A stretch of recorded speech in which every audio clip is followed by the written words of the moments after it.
Hello guys, welcome back to the channel. In today's video, I'm going to show you how you can add funny face effect on CapCut PC. Okay, let's get into it guys. Here I have created a project on my CapCut PC application and I'm going to apply funny face effect to this video.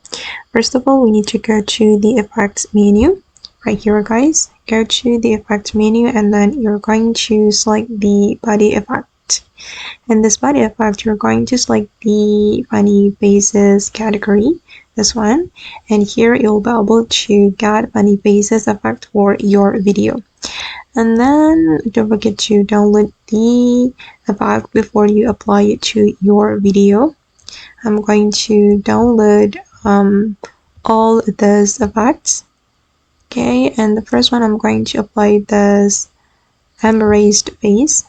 Okay, this is how the effect looks like, and then I'm going to apply the gorilla face as well.